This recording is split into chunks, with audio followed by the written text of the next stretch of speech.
Parks and Recreation Spray License Initiative, controlling and eliminating the harmful spread of invasive species in the Florida ecosystem. First, we must talk about what is an invasive species. An invasive species is any plant or animal that is transported, has been set free, or has wandered into an ecosystem that is not where it is originally from. This is important because typically invasive species end up in places where their natural predators are close to non-existent and can thrive in a non-native environment. While it may not always be the case, invasive species can overtake an ecosystem as well as drown out native species, harm the environment, local economies, implement potential crossbreeding, and possibly affect human health, i.e., allergies. For example, we have a plant called the Brazilian pepper, and they cause rashes and they cause stinging in the eyes for some people. To name a few of the problem plants that we have in South Florida, uh, I would be remiss to not mention the air potato, Brazilian pepper, Asian sword fern, buffalo grass, and wild taro, as these are the most problematic ones that we have. The air potato is a very aggressive and fast-growing vine that shades out native plants, grows potato-like tubers, and wide heart-shaped leaves. The Brazilian pepper forms dense infestations capable of choking grown trees and shading out areas, preventing new growth and disrupting natives. Humans carry allergies. It causes rashes and irritated eyes. Asian sword fern, an aggressive creeper that grows on other plants, trees, and rocks. It shades out the ground, preventing new growth and increases moisture retention, causing mold and thick moss. Buffalo grass, an aggressive perennial that competes with native plants for freshwater shorelines, making food more scarce for native aquatic wildlife. And wild taro, an aggressive weed which grows along water banks with high nutrient levels. It displaces native freshwater plants.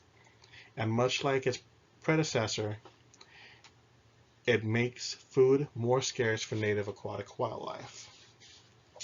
To clarify, when we say shading out, it means that no sunlight can penetrate past its growth, meaning that the ground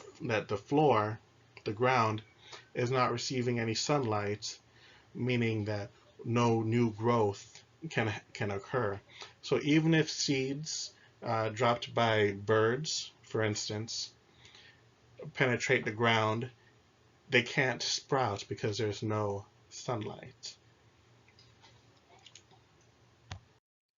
The spray license initiative that I am proposing takes volunteers from current workers and new hires and educates them in order to better deal with our invasive species.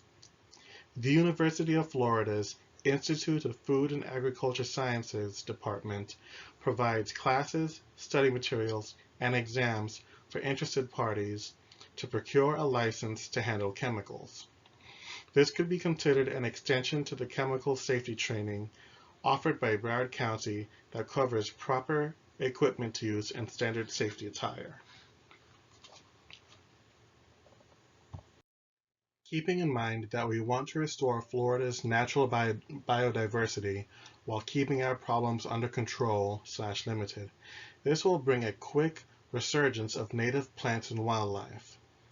Health considerations include a reduction in allergies for those who live near wildlife, thus a drop in pharmaceuticals and money spent towards allergy medications.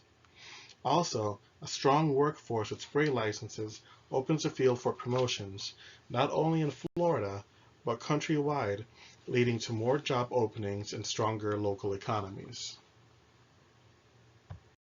Local governments, specifically the Parks and Recreation departments, should take the wheel in this initiative, considering most of the land used for recreation is maintained by Parks and Rec anyway.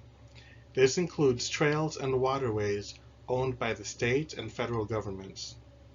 Keeping that in mind, we will be able to promote more senior workers more easily, opening up lower positions for fresher blood. Keeping our areas clean and clear are essential to keep doing good business and generating revenue.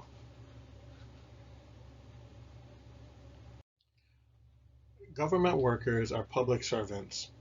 While the public opinion may not be very high now, with adequate promotion and recruitment, it will gain a more favorable public opinion. This is significant considering how hot a topic environmental care is. The general public's desire to preserve the environment and local ecosystems, like the Everglades, is huge. As public favor continues towards the government, we will receive more funding, public and private alike, which leads to more workers and stronger local economies. Naturally, we need workers to volunteer to become accredited and work alongside chemicals. Not everybody is willing to do that. While volunteers are needed, it helps to have incentives. Broward County, Florida determines a person's pay grade by their credentials. To sweeten the deal, we will cover the cost of the study materials, exams with a passing mark, as well as the cost of license renewals. Experience is also an incentive many workers will opt for in order to help them move up career-wise.